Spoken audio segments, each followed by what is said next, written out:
राधा स्वामी जी, आज की जो बात है, हमें एक लड़की ने बताई है अपनी जुबानी कि उसके साथ क्या हुआ था, और यह दिल दहलाने वाली बात है।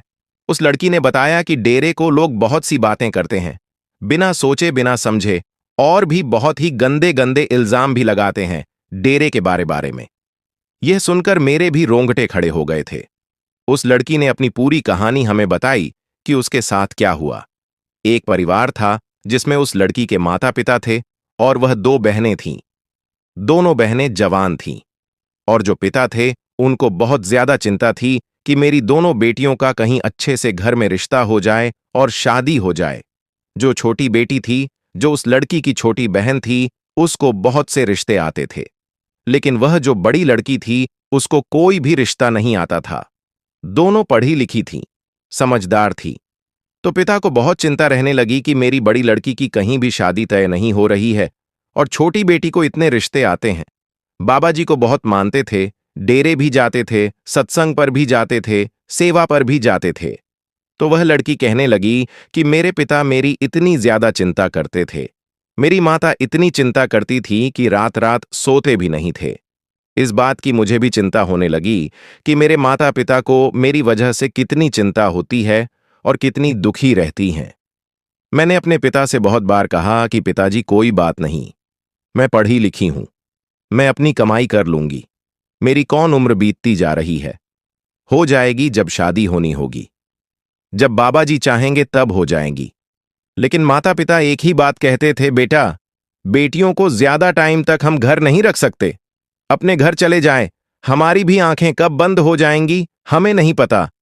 ऐसे ही समय बीतता गया, लेकिन वह लड़की कहने लगी मेरा कोई भी रिश्ता नहीं आता था, जो आते थे वह देखकर चले जाते थे, जाकर फिर से ना कर देती थी। एक बार वह लड़की कहने लगी जब हम सत्संग पर गए अपने सेंटर पर, तो मेरे माता पिता भी गए, तो माता पिता वहां पर जो वहां के सेवादार हैं उनसे भी कहने लगे कि अगर आपकी रिश्तेदारी में कोई लड़का हो तो बताना, हमें एक अच्छा परिवार चाहिए। तो वहां के जो सेवादार थे वह कहने लगे कि आपका परिवार तो बहुत अच्छा है, आपकी बेटियां भी बहुत अच्छी हैं, हर सत्संग में आती हैं, कोई बात नहीं, रिश्ता हो जाएगा, बाबा जी पर दया मेहर जरूर करेंगी इस पर। लेकिन कोई भी बात नहीं बन रही थी। ऐसे ही समय बीतता गया।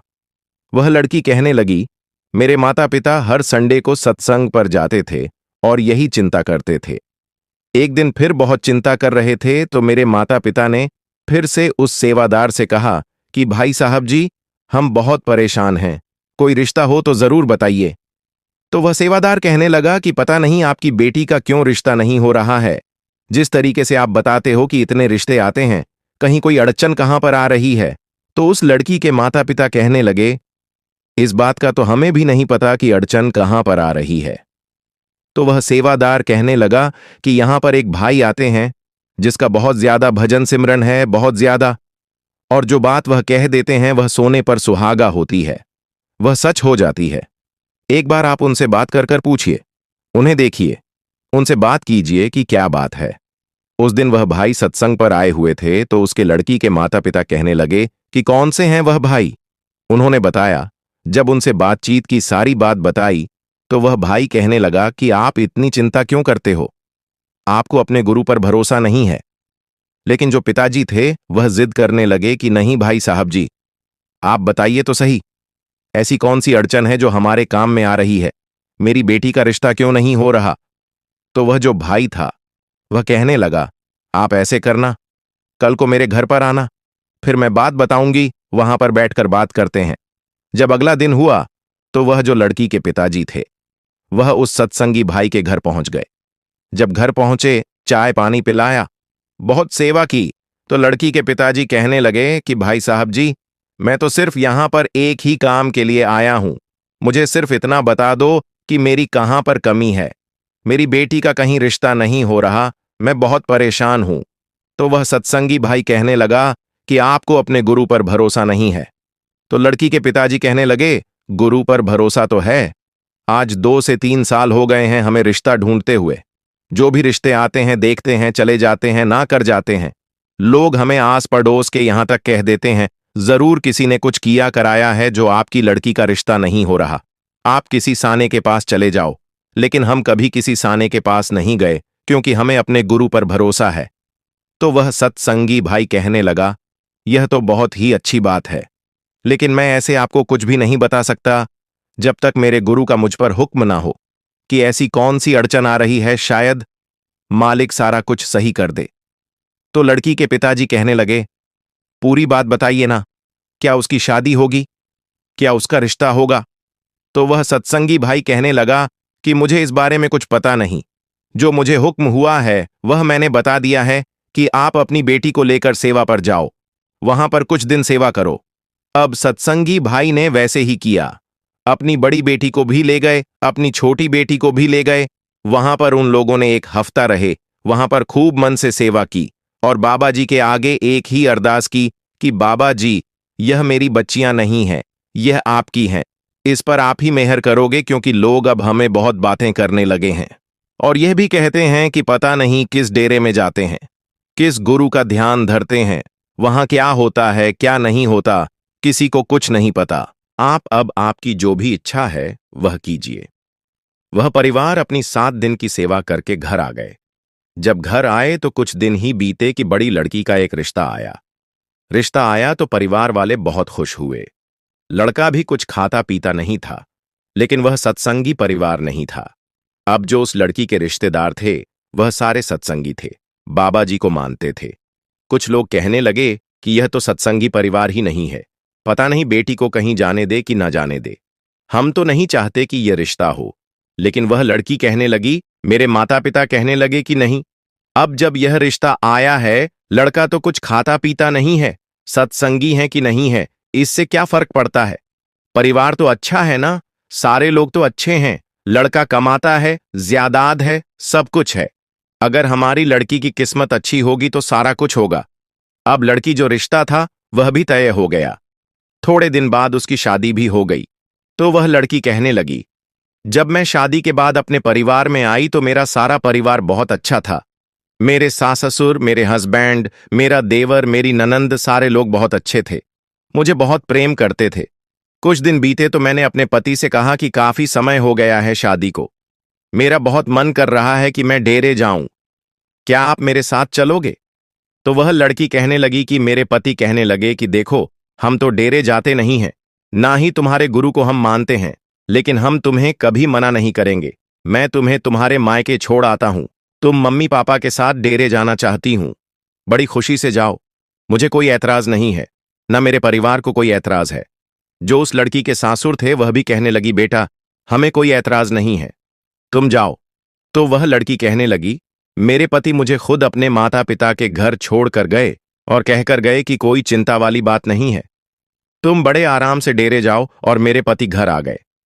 अब वह लड़की अपने माता पिता के साथ डेरे गई, वहां पर कुछ दिन रही, लेकिन उसके पीछे क्या क्या हो गया वह बहुत कुछ था। जब वह लड़की डेरे गई तो उसके जो पति थे, जिस गांव में उस लड़की की शादी हुई थी, उस गांव में डेरे को कोई भी नहीं मानता था, बाबा जी को भी कोई नहीं मानता था।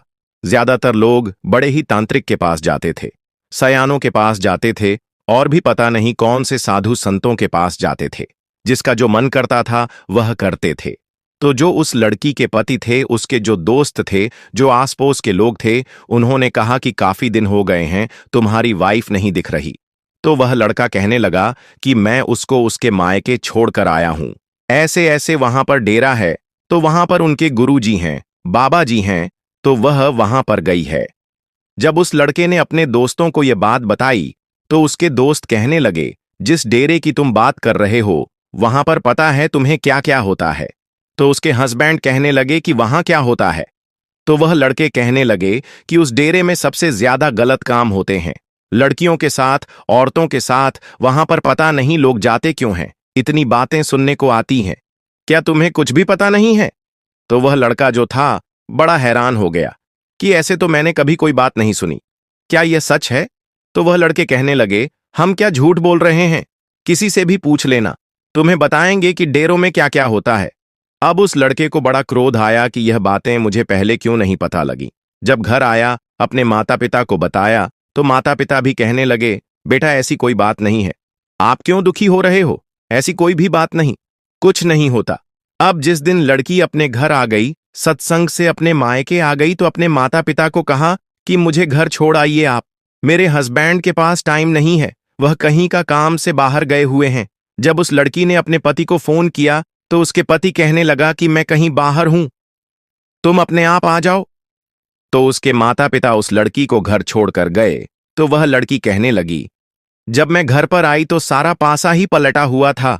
ना तो मेरे सास ससुर ने मुझे बुलाया और मेरे हस्बैंड कहीं गए भी नहीं थे। मेरे हस्बैंड ने मुझसे झूठ बोला था, वह घर पर ही थे।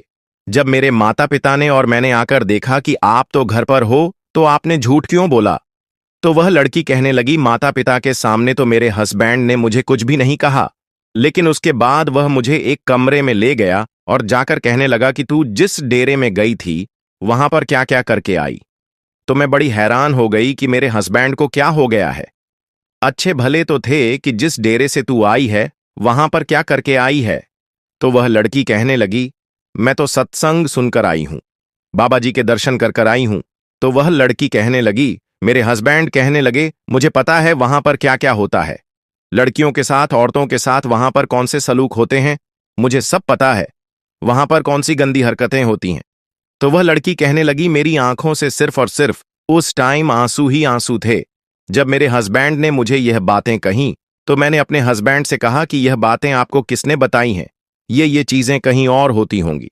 जिस गुरु के पास मैं गई थी, जिस डेरे में मैं गई थी, जिस गुरु को मैं मानती हूं, वहां पर ऐसा कुछ भी नहीं है। जितना सत्कार और सम्मान वहां पर मिलता है शायद कहीं ना मिलता हो। तो वह लड़की कहने लगी, जब मैंने यह बातें कहीं तो मेरे हस्बैंड ने मुझ पर हाथ उठाने तक की कोशिश की, लेकिन पता नहीं वह हाथ उठाते उठाते वह नीचे ले आई और मैं घबरा गई। अब इस चीज को देखकर वह लड़की कहने लगी, मैं बहुत दुखी हुई। मैंने रोज इस बारे में बात करने की कोशिश की तो मेरे हस्बैंड मुझसे कहने लगे, अगर तुमने आज के बाद उस डेरे का नाम लिया मैं तुम्हें घर से निकाल दूंगा, तुमसे तलाक ले लूंगा, तुमसे कोई भी रिश्ता नहीं रखूंगा। तो वह लड़की कहने लगी, जब यह बातें कहीं तो मैंने अपने हस्बैंड से सिर्फ एक ही बात कही कि मुझे माफ कर दीजिए, अगर मुझसे कोई गलती हुई है तो मैं माफी चाहती हूं। अगर आपको यह सब कुछ नहीं पसंद तो आज के बाद मैं कभी भी डेयरी का नाम नहीं लूंगी। लेकिन मेरे माता पिता को यह बातें पता नहीं चलनी चाहिए, क्योंकि मेरे माता पिता यह चीजें बर्दाश्त नहीं कर पाएंगे। तो वह लड़की कहने लगी, मेरे हस्बैंड को कुछ बातें समझ में आई तो हस्बैंड कहने लगे, ठीक है, लेकिन डेरे का नाम कभी नहीं लोगे। ऐसे ही वह लड़की कहने लगी, कुछ साल बीते कि मालिक ने हमारे घर एक बच्ची को जन्म दी। बहुत रौनक हुई, बड़ी खुशियां आईं, लेकिन जो मेरे कमरे में गुरुजी की बाबा जी की फोटो लगी थी वह भी मेरे हस्बैंड ने हटवा दी थी, क्योंकि बहुत बातें करते थे, डेरे को बातें करती थी, वहां के हालातों को बातें करती थी। वह तो मुझे पता था ना कि वहां पर तो कुछ भी नहीं है। ऐसे ही समय बीतता गया। जब हमारी लड़की 4-5 साल की हुई तो लड़की बहुत ज्यादा बीमार हो गई, बहुत बीमार हुई। बहुत से डॉक्टरों के पास गए, कुछ समझ में नहीं आ रहा था। बस लड़की हमारी जो थी दिन ब दिन सूखती ही जा रही थी, सूखती ही जा रही थी, कुछ खाती पीती नहीं थी। जब टेस्ट कराते थे तो टेस्टों में कुछ आता ही नहीं था। इस चीज से हम बड़े परेशान हो गए कि ऐसा हो क्या गया है। अब मैं तो मन में ही मन में अपने गुरुजी का ध्यान करती थी, बाबा जी से कहती थी, बाबा जी मेहर करो। डरती हुई उनके सामने नाम भी नहीं लेती थी। लेकिन जो परिवार वाले थे, मेरे सास ससुर थे, मेरे हस्बैंड थे, वह कहने लगे कि इसे कोई बाहर का चक्कर हो गया है, किसी साने के पास चलते हैं। तो वह लड़की कहने लगी, एक सायाने के पास गए, 2 सायाने के पास गए, पता नहीं कितने सायाने तांत्रिकों के पास चले जाने लगे, घर में जल के छींटे लगाने लगे, पता नहीं क्या क्या करने लगे। इस चीज को देखकर मैं बहुत दुखी हो गई।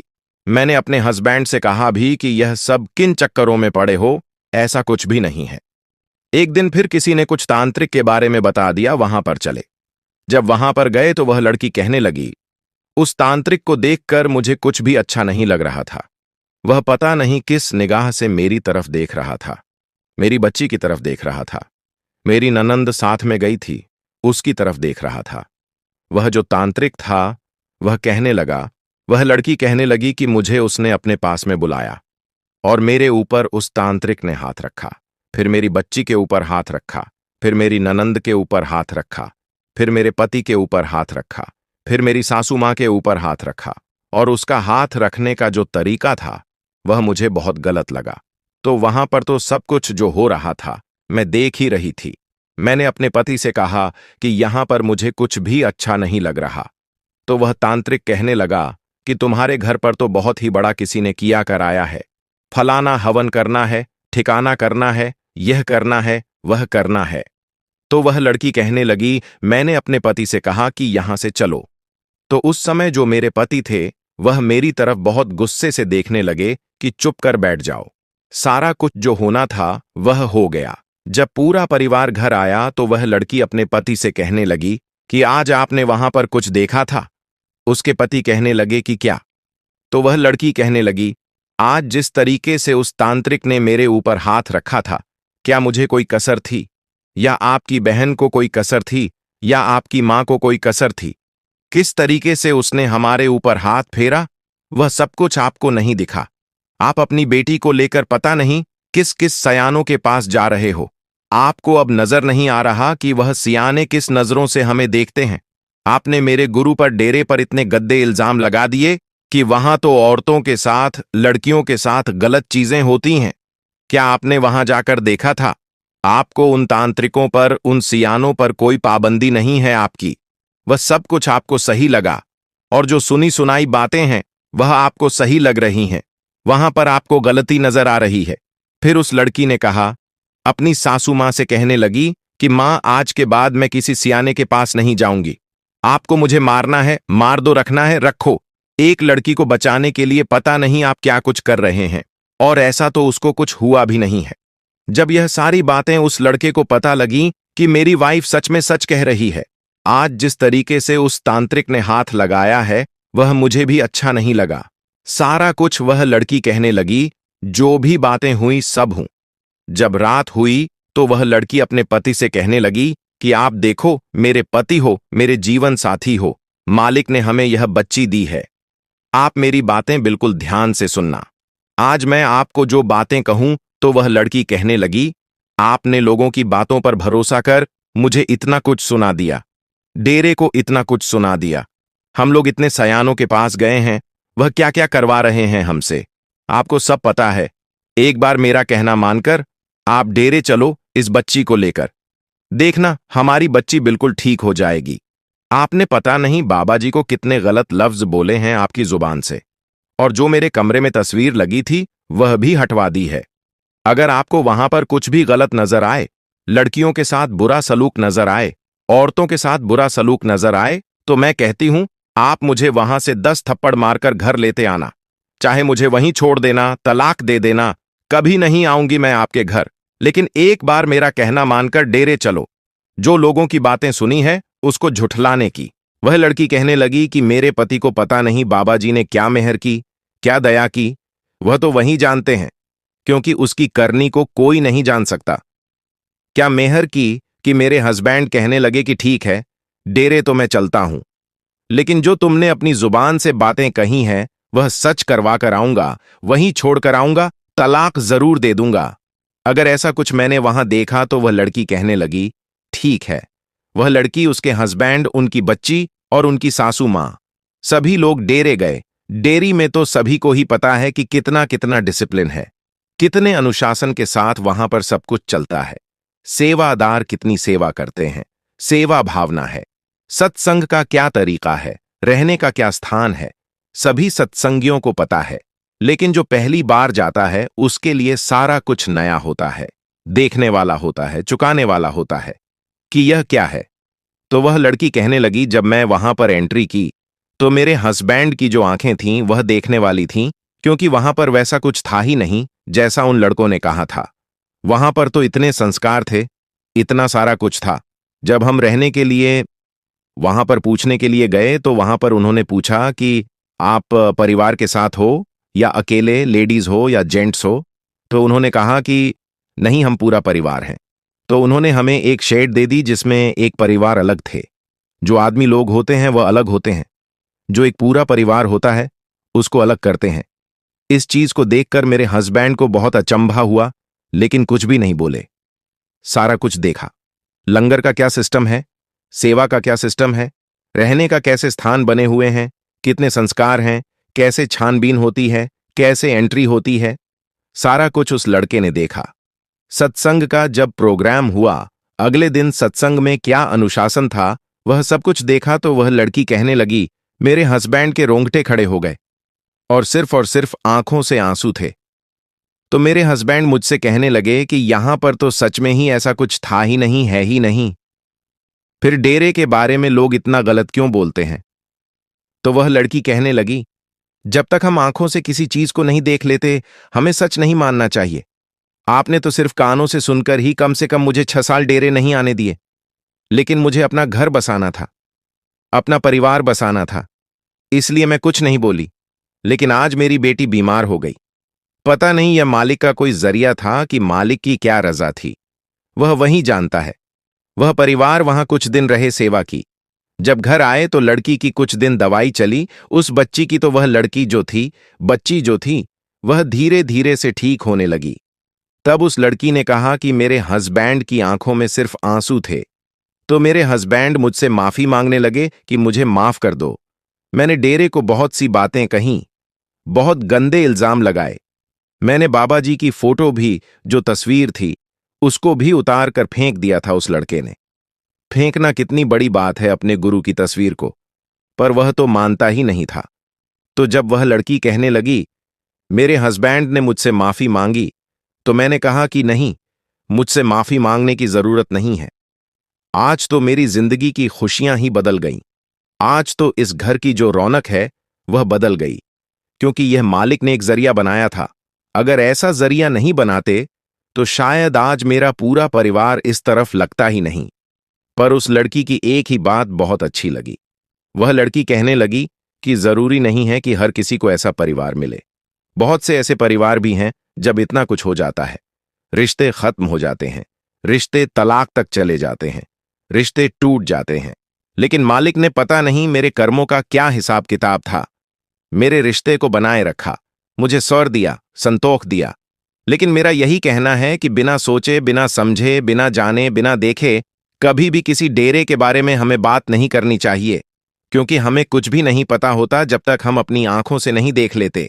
हाँ, एक पल के लिए हम और किसी बातों पर तो भरोसा कर सकते हैं कि वहां ऐसा हो सकता है, लेकिन डेरे के बारे में कि वहां लड़कियों के साथ गलत सलूक होता है, जहां औरतों के साथ गलत सलूक होता है, वहां पर बदतमीजी होती है, इस चीज को तो मानना बिल्कुल भी मैं मंजूरी नहीं देती इस बात को। तो मैं सभी से यही कहूंगी कि कभी भी इस चीज के लिए कभी भी भरोसा मत करना। इस बात को सुनकर कभी भी किसी का घर बर्बाद ना हो, मैं यही चाहती हूं। तो आज की जो बात थी, ये सारी की सारी उस लड़की की जुबानी थी कि उस लड़की के साथ क्या से क्या हुआ। लेकिन दिल को दहलाने वाली बात यही है कि देखो, लोग डेरे के बारे में बिना जाने बिना समझे कितनी बातें कर जाते हैं, और हमें एक पल के लिए भी यह भय भी नहीं होता कि जिस गुरु के बारे में हम बात कर रहे हैं, यह गुरु कोई छोटी हस्ती नहीं है। वही एक परम पिता, पूज्य पिता हमारे गुरु हैं। हमें पैदा करने वाले वही हैं, हमारी किस्मत को बनाने वाले वह हैं, हमें संस्कार देने वाले वही हैं, सारा कुछ देने वाले वह हैं। लेकिन हम बिना सोचे समझे ही इतने इल्जाम लगा देते हैं। हमें ऐसा नहीं करना चाहिए। हमें अपने गुरु से डरना चाहिए। हमें कभी भी किसी की बातों पर नहीं आना चाहिए, क्योंकि डेरे में ऐसा कुछ होता ही नहीं।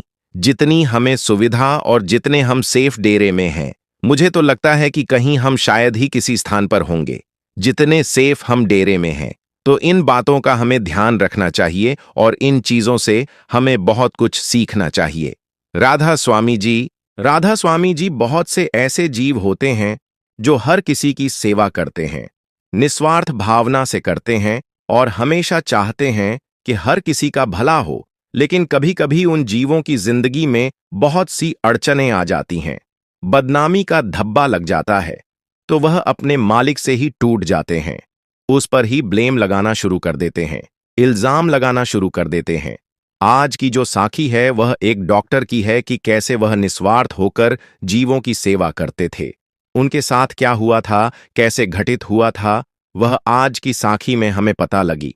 एक डॉक्टर थे जो बाबा जी को बहुत मानते थे। उनका हॉस्पिटल था, बहुत अच्छा हॉस्पिटल चलता था, लेकिन फ्री सेवा ज्यादा करते थे। कोई भी अगर गरीब आ जाता था, जिसके पास पैसा नहीं होता था, तंगी होती थी, तो उनसे कोई भी पैसा नहीं लेते थे। ज्यादातर जो पित्ते में पत्थरी होती थी वह उसी का ही इलाज करते थे, उसी का ही ऑपरेशन करते थे। तो बहुत से मरीज उनके पास आते थे जो गरीब होते थे, तो डॉक्टर हमेशा ही फ्री सेवा करते थे, मेडिकल से फ्री दवाइयां देते थे, पूरा ट्रीटमेंट उनका फ्री करते थे।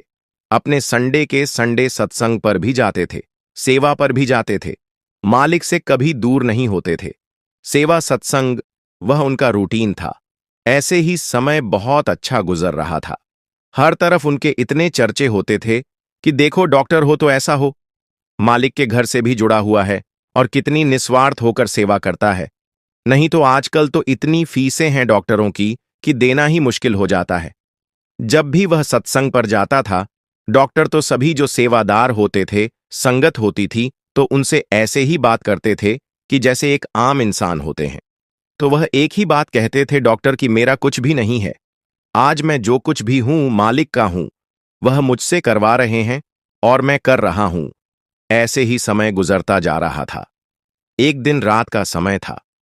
एक परिवार हॉस्पिटल में आया जिनकी लड़की को बहुत ज्यादा दिक्कत थी, दर्द के साथ बहुत ज्यादा बिलख रही थी।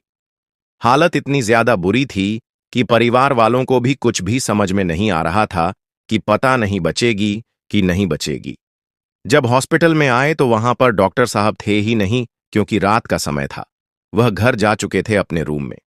तो जो वहां पर दूसरे छोटे होते हैं डॉक्टर, उन्होंने डॉक्टर को बुलाया जल्दी से जल्दी की कंडीशन बहुत खराब है, आप जल्दी से जल्दी हॉस्पिटल में पहुंचे।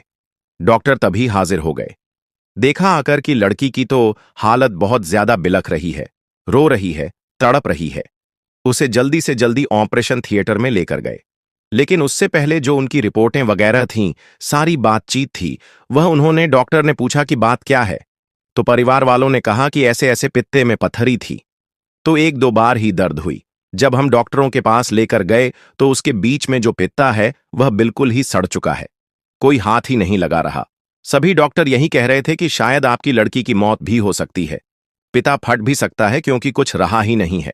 आपके बारे में हमें किसी ने बताया तो हम यहां पर आ गए, हमारी बच्ची को बचा लीजिए, हमारे पास इतना पैसा भी नहीं है।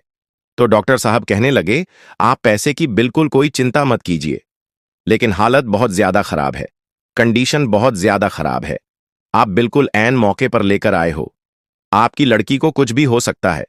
रिपोर्टें देखकर तो यही पता लगता है, क्योंकि अब इतनी तो हालत है नहीं कि मैं जल्दी से जल्दी उसका दोबारा से टेस्ट करूं या रिपोर्टें करूं, मुझे जल्दी से जल्दी इसका ऑपरेशन करना ही पड़ेगा।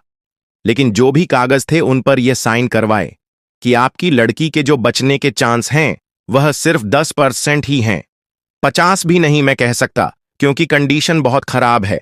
अगर आपकी लड़की को कुछ हो जाता है तो इसका ब्लेम आप मेरे पर नहीं लगाओगे, अगर बच जाती है तो वह मालिक के हाथ में है, मैं तो मालिक के हुक्म से ही सारा कुछ करता हूं। तो परिवार वालों ने जो भी डॉक्यूमेंट थे उस पर साइन कर दिए कि सारा कुछ हमारा ही, आप पर कोई ब्लेम नहीं लगेगा।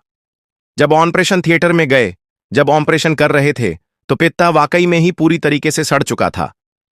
उसकी हालत बहुत ज्यादा खराब थी कि ऑपरेशन करते करते ही वह पित्ता फट गया, पूरा जहर शरीर में फैल गया और उस लड़की की मौत हो गई। इस चीज को देखकर डॉक्टर भी घबरा गए, क्योंकि उन्हें पहले से ही पता था कि कंडीशन बहुत खराब है। जब बाहर आए, परिवार वालों को पता लगा तो उन्होंने हॉस्पिटल को सिर पर उठा लिया, वहां पर चिल्लाने लगे, हल्ला मचाने लगे।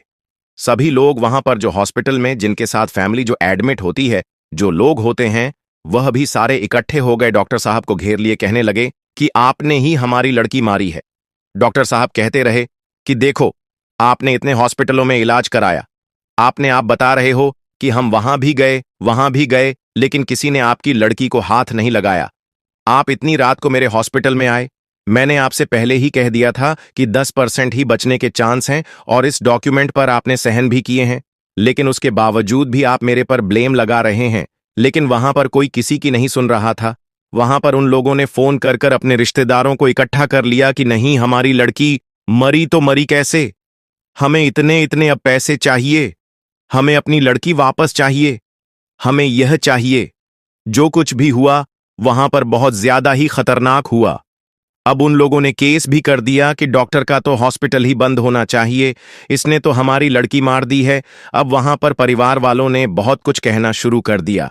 जो भी लोग थे उनको इकट्ठा कर लिया। तो डॉक्टर तो बिल्कुल निर्दोष थे। जब केस कर दिया, जब कोर्ट में केस गया, तो डॉक्टर साहब इस चीज से बहुत परेशान हुए कि मैं बिल्कुल निर्दोष हूं। उसके बावजूद भी इन लोगों ने मेरे पर केस कर दिया है। जब वहां पर सारा कुछ हुआ, बातचीत हुई, तो डॉक्टर ने जो डॉक्यूमेंट थे वह दिखाए कि देखो पहले ही साइन हो चुके थे, मेरा इसमें कोई भी दोष नहीं है। लेकिन फिर भी मैं कहता हूं कि जो भी हुआ है वह अच्छा नहीं हुआ। इसमें मेरी कहां गलती है? यह जिस भी हॉस्पिटल में गए थे वहां सभी लोगों ने इन्हें मना कर दिया था। लड़की की हालत बिल्कुल खराब थी। मरना और बचना यह तो मालिक के हाथ में होता है। हमारा काम सिर्फ ऑपरेशन करना है। वह क्या करता है वह तो उसे पता है। क्या मैं चाहता था कि उस लड़की की मौत हो जाए? जो भी वहां पर कोर्ट में फैसला हुआ वह फैसला डॉक्टर के हाथ में आया। डॉक्टर को निर्दोष पाया गया कि तुम बिल्कुल निर्दोष हो, तुम्हारी कहीं भी कोई कमी नहीं है, क्योंकि पहले ही डॉक्यूमेंट पर साइन हो चुके थे। वह केस रफा दफा हो गया। लेकिन डॉक्टर का जब यह सारा कुछ हुआ तो डॉक्टर इस चीज से इतना ज्यादा दुखी हो गए, इतना ज्यादा दुखी हो गए कि वह 2 से 4 दिन हॉस्पिटल ही नहीं गए। जब घर पर रहने लगे तो डॉक्टर साहब ने अपना मन बना लिया कि मैं यह जो हॉस्पिटल है इसको ही बंद करूंगा, मैं नहीं रखूंगा। क्योंकि मैंने इतनी सेवा की, फ्री सेवा करता था, सभी के ऑपरेशन करता था, इतने मन से, इतनी भावना से ऑपरेशन करता था। कभी मैंने किसी का बुरा नहीं चाहा। उस परिवार वालों ने भी जितने मुझसे पैसे मांगे मैंने पैसे भी दे दिए। उसके बावजूद भी उन्होंने मेरे पर केस किया। लोगों ने मेरे पर थू थू की, मेरे हॉस्पिटल में इतना हल्ला मचाया, मुझ पर बदनामी का धब्बा लगा दिया। कहां पर है गुरु? इस चीज को देखते हुए डॉक्टर ने जो अपना हॉस्पिटल था उसको बंद कर दिया। बहुत मन उदास हुआ। परिवार वालों ने भी कहा कि नहीं, एक इंसान की वजह से तुमने हॉस्पिटल क्यों बंद किया? तो वह डॉक्टर कहने लगा कि नहीं, मेरे पर जो धब्बा लगा है वह मुझसे बर्दाश्त नहीं होता। कल को फिर से ऐसा कुछ हो गया तो पता नहीं लोग क्या करेंगे। मैं फ्री में सेवा इसलिए करता था कि सबका भला हो, लेकिन यहां भला उनका क्या होना है, मेरा ही बुरा हो गया। अब उस डॉक्टर का फार्म था, वहां पर अच्छी खासी जमीन थी, तो डॉक्टर साहब शहर को छोड़कर अपने फार्म हाउस पर चले गए। वहां पर उनका बहुत अच्छा बाग था, खेती थी, बहुत अच्छा घर बना हुआ था। लेकिन टेंशन में रहने लगे। सत्संग पर भी नहीं जाते थे, सेवा पर भी नहीं जाते थे। अब जो प्रेमी उन्हें प्रेम करते थे, जो सत्संग पर आते थे, वह उनके घर गए, उनसे बातचीत की, उनसे एक ही बात कहते थे कि भाई आप सत्संग पर क्यों नहीं आते? तो डॉक्टर साहब का बड़ा मन उदास। तो डॉक्टर साहब कहने लगे, किस सत्संग पर, किस सेवा पर, किस गुरु के पास? मेरा तो पूरा का पूरा नाक ही कट गए। इतने सालों से जो मैं सेवा कर रहा था, लोगों का भला कर रहा था, तब तो लोग मेरी वाहवाह कर रहे थे। जब एक लड़की की मौत हो गई और उस परिवार को मैंने पैसा भी दे दिया, लेकिन उसके बावजूद भी उन्होंने मेरे पर केस कर दिया। वह तो चलो मैं सही था, तो आज मैं जीत गया, नहीं तो उन्होंने तो मुझे गिराने की पूरी कोशिश की। कोई गुरु नहीं है, कोई सत्संग नहीं है, कहीं नहीं जाना मुझे, सब कुछ छूट गया। अब ऐसे ही समय गुजरता गया। अब उस डॉक्टर का एक बाग था, जिस बाग में बहुत ज्यादा फल आए। तो डॉक्टर ने सोचा कि इस बाग का जो फल है, इतना तो मैं कारोबार संभाल नहीं सकता, नौकर चाकर भी इतना नहीं देखते, और इसमें मुझे कुछ बचेगा भी नहीं। ऐसे तो इसको मैं ठेके पर दे देता। बहुत से लोग आए ठेके पर लेने के लिए, लेकिन पैसे बहुत कम दे रहे थे। कोई बातचीत ही नहीं हो पा रही थी। तो डॉक्टर साहब उनसे कहते, यह मुझे घाटा लग रहा है, मैं नहीं लूंगा। तो किसी के साथ भी कोई बात हो ही नहीं पाई। ऐसे ही बाग में बैठे हुए थे डॉक्टर साहब कि क्या देखते हैं कि एक बुजुर्ग हैं जो उनकी तरफ आ रहे हैं। जब बुजुर्ग उनके पास आए तो कहने लगे, सेठ जी बहुत प्यास लगी है, पानी पिला सकते हो? तो सेठ जी कहने लगे, बुजुर्ग जी यह भी कोई बात है? वह अपने नौकर से कहने लगे कि जाओ पानी लेकर आओ। तो बुजुर्ग कहने लगे कि नहीं, पानी तो मैं तुम्हारे हाथ से पीऊंगा, अगर तुम लाकर दे सकते हो तो ठीक है, नहीं तो कोई बात नहीं, मैं कहीं और पी लूंगा। जब ये बात कही सेठ जी से, तो सेठ जी कहने लगे कि पता नहीं कैसे बुजुर्ग हैं, पानी अच्छा भला मेरा नौकर ला रहा था, कह रहे हैं खुद लेकर आओ। अब डॉक्टर साहब खुद ही पानी लेकर आए, पानी पिलाया। तो बुजुर्ग ने उनका धन्यवाद किया कि सेठ जी आपका बहुत बहुत धन्यवाद, आपने मुझे पानी पिलाया। तो अब बुजुर्ग कहने लगे कि सेठ जी बहुत बड़ा बाग है, काफी अच्छा आपका काम काज है, तो यह बाग आप ठेके पर क्यों नहीं दे देते? या किसी गरीब को ही दे दो, उनका भला हो जाएगा। तो डॉक्टर साहब कहने लगे कि बुजुर्ग जी, भला हो जाएगा। आज तक मैं भला ही तो करता रहा, भले का ही तो यह काम है। जो भी उस डॉक्टर साहब की स्टोरी थी वह सारी की सारी बुजुर्ग को सुनाई। तो बुजुर्ग से कहने लगे कि यह भले का ही तो काम है कि आज मैं अपने फार्म हाउस पर बैठा हुआ हूं, सारा मेरा कारोबार बंद हो गया। बुजुर्ग जो थे वह मुस्कुराए और सेठ जी से कहने लगे, सेठ जी, एक बात कहूं, आपके कितने बच्चे हैं? तो डॉक्टर साहब कहने लगे, 2 बेटे हैं। तो बुजुर्ग जी कहने लगे, अगर आपके बेटे की हालत खराब हो जाती, उसको आप हॉस्पिटल लेकर जाते। एक हॉस्पिटल में नहीं, 2 हॉस्पिटल में नहीं, उनका इलाज नहीं होता, फिर कहीं और ले जाते तो वहां पर आपसे भी वह ऐसे ही साइन करवा लेते। मालिक ना करे कि आपके बेटे को वहां पर कुछ हो जाता तो फिर आप क्या करते? तो डॉक्टर साहब कहने लगे कि मैं तो केस कर देता, मैं तो हॉस्पिटल ही बंद करवा देता। तो बुजुर्ग कहने लगे कि बस तुम्हारे बेटे को अगर कुछ हो जाता तो तुम हॉस्पिटल बंद करवा देते, लेकिन उन्होंने तुम्हारा हॉस्पिटल थोड़ी ना बंद करवाया, तुम तो खुद हॉस्पिटल बंद करके आए हो। जो भी होना था वह तो हो गया। वह लोग जो थे जिनकी तुमने बात बताई है, जिनकी लड़की खत्म हो गई है, तुमने खुद कहा कि वह बहुत गरीब थे। अब उनके मन में आया होगा कि डॉक्टर इतना भला करते हैं सबका, लड़की तो खत्म हो ही गई है, चलो थोड़े बहुत पैसे ले लेते हैं, हमारी जिंदगी आगे की सुकून की निकल जाएगी। जब तुमने उन पर उनको पैसे दे दिए तो फिर तुम्हें भी तो यह सोचना चाहिए ना कि वह भी एक भला था। तो वह सेठ कहने लगा, वह डॉक्टर कहने लगा कि बुजुर्ग जी, बात तो चलो आप सही कह रहे हो, लेकिन पैसे लेने के बावजूद उन्होंने मेरे पर केस क्यों किया, मुझे कोर्ट में क्यों लेकर गए? तो बुजुर्ग कहने लगे, बेटा, यह भी कोई कर्मों का बहुत बड़ा हिसाब किताब है, टाइम आने पर ही पता चलता है। क्या पता कौन से तुम्हारे कर्म थे जो मालिक ने किस तरीके से काट दिए हैं, तुम्हारे साथ क्या होना था और क्या हो गया। डॉक्टर साहब कहने लगे, बुजुर्ग जी, मैं नहीं मानता, मैं ना किसी मालिक को मानता हूं, मैं जिस गुरु के पास जाता था मैंने उनको भी छोड़ दिया है। बुजुर्ग जी कहने लगे, बहुत अच्छी बात है, उनको छोड़ने से तुम्हारा भला हो जाएगा। तो बुजुर्ग कहने लगे, चलो इन बातों को हम यही छोड़ते हैं, यह बाग तुम जो है ना मुझे ही दे दो, मैं तुम्हें घाटा नहीं दिलवाऊंगा, जो भी होंगे पैसे हमारे आधे आधे होंगे, कामकाज सारा मैं करूंगा। सेठ जी कहने लगा, यह तो बहुत अच्छी बात है, काम सारा आप करोगे, पैसा आधा आधा मिल जाएगा, ठीक है, मुझे मंजूर है, लेकिन आप बहुत बुजुर्ग हो, मैं अपना एक नौकर आपको दूंगा हेल्प के लिए, जो तुम्हारे साथ कोई हेल्प करवा दे। तो बुजुर्ग कहने लगा कि मुझे किसी की हेल्प की जरूरत नहीं है, मैं खुद देख लूंगा। बहुत फल आया उस बाग में, बहुत ज्यादा फल आया। अब वह बुजुर्ग उस डॉक्टर साहब की ही जो गाड़ी वगैरह होती थी, जो ट्रॉली वगैरह होती थी, उसी पर सामान रखता था, फल तोड़वाता था और मार्केट में ले जाता था। 1 से 1.5 महीना, 2 महीना वह फल चला, सारा बाग खाली हो गया, बहुत पैसा हुआ, अच्छा खासा पैसा हो गया। जब अच्छा खासा पैसा हो गया तो सारा का सारा जो पैसा था वह इकट्ठा करके डॉक्टर साहब के आगे रख दिया। तो सेठ जी से कहने लगा, बुजुर्ग कहने लगे कि सेठ जी, सारा पैसा इतना हुआ है, अब ऐसे करो कि इसके 2 हिस्से कर लो, आधे आप रख लो, आधे मुझे दे दो। डॉक्टर साहब कहने लगे, ठीक है। जो भी पैसा हुआ वह आधा आधा उन्होंने कर लिया, आधा पैसा बुजुर्ग को दे दिया और आधा डॉक्टर साहब ने अपने पास रख लिया।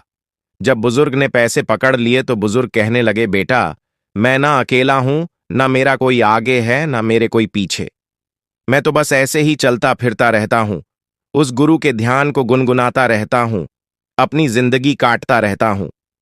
तो ये जो आधे पैसे हैं ना, यह भी मैं तुम्हें देकर जाता हूं, ये किसी गरीबों को दान कर देना, उनका भला कर देना, बस मुझे इसी में ही खुशी है। वह जो बुजुर्ग था ना, उसने वहीं पर पैसे रख के और डॉक्टर साहब से अलविदा कहकर वहां से निकल गए। जब पैसे रख के डॉक्टर साहब को कुछ समझ में ही नहीं आया कि हो क्या रहा है, एकदम से जब डॉक्टर साहब की आंखें खुलीं तो उन्होंने सोचा कि मैं इस पैसे का क्या करूं। बुजुर्ग ने तो 1 से 1.5 महीना, 2 महीने इतनी मेहनत की है, भला करना है तो वह खुद करें, ना अपने हाथों से, गरीबों को दान करना है तो अपने हाथों से करें, मैं ऐसे कैसे उनका आधा हिस्सा रख सकता हूं। उनके पास में ही उनका नौकर खड़ा था, नौकर को कहने लगे कि जल्दी से जाओ, अभी जो बुजुर्ग गए हैं ना, वह बाग से बाहर नहीं निकले होंगे, अभी मोड़ ही मुड़े होंगे, उनको जल्दी से आवाज लगाकर लेकर आओ, मैं तो पता नहीं कहां पर खो गया था, और वह अपना पैसा भी मुझे दे गए। नौकर भागता हुआ गया, इधर उधर देखा कि वहां पर कुछ भी नहीं था। आकर नौकर ने कहा कि सेठ जी, वहां पर तो कुछ भी नहीं है। तो डॉक्टर साहब हैरान हो गए। अपने नौकर से कहने लगे, आंखें आंखों से देखा था अच्छी तरीके से। अरे इतनी जल्दी कहाँ चले जाएंगे? इतनी बड़ी रोड आगे जाकर है। अभी हमारा बाग ही इतना बड़ा है। अभी तो उन्हें 1 मिनट भी नहीं हुआ। डॉक्टर साहब भागते भागते गए देखने के लिए। इधर देखा, उधर देखा, रोड पर देखा, आजू देखा, बाजू देखा, लेकिन सच में ही वह बुजुर्ग कहीं नजर ही नहीं आए। तब अपने माथे के ऊपर हाथ रखते हुए वहीं पर बैठ गए और आंखों से सिर्फ और सिर्फ आंसू कि मेरे साथ जो 2 महीने रह रहा था वह कोई और नहीं, वह तो मेरा मुर्शद था, वह तो मेरा गुरु था, वह तो मुझे समझाने के लिए आया था, मुझे रास्ता दिखाने के लिए आया था। तभी तो उसने मुझे कहा था कि तेरे हाथ से पानी पीऊं, तभी तो सारे के सारे पैसे यहां पर रख के गया। इतने दिनों से वह मुझे यही तो समझा रहा था। जब भी हम इकट्ठे बैठते थे तो वह बुजुर्ग मेरे साथ सिर्फ और सिर्फ परमार्थ की ही बातें करता था और एक ही बात कहता था, बेटा, जिस गुरु से जुड़े हो ना, उसे छोड़ना मत। वह कोई छोटी हस्ती नहीं है और तुम्हारे साथ जो हुआ है वह भी एक बहुत बड़ा राज्य था जो मालिक ने तुम्हारा सूली का सू बना दिया। हमेशा मुझे 2 महीने यही बातें समझाते रहे, लेकिन आज मेरा गुरु मेरे सामने होते हुए मैं उसकी कदर ही नहीं कर पाया और मेरा गुरु मेरी आंखों के सामने इतना काम करता रहा। आज मुझे इस चीज का एहसास हुआ है। जब मुझे एहसास हुआ तो मेरा गुरु कहीं मुझे नजर ही नहीं आ रहा। तब आंखों में आंसू, मन में वैराग्य बड़ी दूर तक भागता हुआ गया कि कहीं वह बुजुर्ग नजर आ जाए। वह कहां से आने थे? जब 2 महीने हमारे पास रहे तो नहीं दिखे। थक हार कर अपने घर आया। सारी बात अपने परिवार को, अपनी वाइफ को बताई तो वाइफ कहने लगी कि हमें बस इतना सा ही भरोसा है अपने गुरु पर। मैं तो उस दिन भी आपको समझाती थी कि कोई मालिक का खेल होगा जो हमारे साथ ऐसा हुआ है, लेकिन अगर हमने भला करके ही अपने मुंह से यह कह दिया कि हमारा गुरु ही नहीं है, अगर हमारे पर कोई कष्ट आ गया तो हमने कह दिया हमारा गुरु ही नहीं है। तुमने इतना अच्छा काम करते हुए वह सब कुछ छोड़ छाड़ कर आ गए, क्या पता हमारे साथ क्या होना था। तब वह डॉक्टर बहुत रोया। फिर डॉक्टर ने अपनी वाइफ से एक बात और कही कि वह बुजुर्ग मुझसे एक और एग्जाम्पल देकर गए थे कि अगर तुम्हारे बेटे को ऐसे कुछ हो जाता तो फिर क्या करते। तो वाइफ कहने लगी, वह जो लड़की खत्म हुई, वह जो केस चला, कोर्ट कचहरियां घूमे, वह कहीं ना कहीं हमारे बच्चे को कुछ होना था। और तुम्हारा जो भला था, जो तुम पुण्य दान करते थे, लोगों का ऑपरेशन करते थे जिन हाथों से करते थे, वह मालिक ने कहीं का कहीं काट दिया। तब उस डॉक्टर की आंखें खुली। डॉक्टर की जब आंखें खुली फिर वह सारे परिवार को डेरे लेकर गया, अपने गुरु से माफी मांगी, सत्संग पर जाना शुरू कर दिया, फिर सेवा भावना पर वैसे ही करने लगा। लेकिन हॉस्पिटल नहीं खोला क्योंकि उनकी खेती ही बहुत थी। लेकिन जिस हॉस्पिटल में भी पित्ते के ऑन ऑपरेशन होते थे उन पर अपना जो भी पैसा था वह देता था, लोगों का भला करता था। फिर से उस भाई ने भला करना शुरू कर दिया। तो कहने का भाव सिर्फ इतना है कि अगर हम किसी का भला करते हैं या हम निस्वार्थ होकर सेवा करते हैं, अगर हमारी जिंदगी में कोई उतार छाव आ जाते हैं तो वह हमारे साथ पता नहीं क्या का क्या होना होता है। तो मालिक कैसे उन चीजों को काट देते हैं, लेकिन कभी भी मालिक अपनी जो प्यारी रूहें होती हैं उनको कभी भी नहीं छोड़ती। जो उनके साथ जुड़ी होती हैं उनको कभी भी नहीं छोड़ते, हमेशा उनके अंग संग रहती हैं। और एक दिन ऐसा जरूर आता है कि वह रूहें एक दिन मालिक के दर पर फिर जाती हैं रोते हुए। तो हमें भी मालिक से इस तरीके से प्यार करना चाहिए, चाहे हमारी जिंदगी में कभी भी कोई भी उतार चढ़ाव क्यों ना आए, हम कभी भी मालिक से पीछे मुंह ना मोड़े, क्योंकि हर चीज का कोई ना कोई मकसद जरूर होता है। अगर हम किसी का भला करते हैं या किसी का किसी के साथ मिलकर कि किसी का कोई भला हो जाए, उसके बदले अगर हमें कोई भी रुकावट आती है या दुख तकलीफ आती है तो हमेशा यह समझना चाहिए कि शायद हमारे साथ ऐसा होना था। क्या पता मालिक ने सूली की सू बना दी है। तो हमें गुरु से हमेशा कुछ ना कुछ सीखना चाहिए, उनका भजन सिमरण करना चाहिए। कभी भी सतगुरु से मनमुटाव नहीं करना चाहिए, क्योंकि वह गुरु बहुत बड़े हैं, बहुत बड़े हैं। राधा स्वामी जी।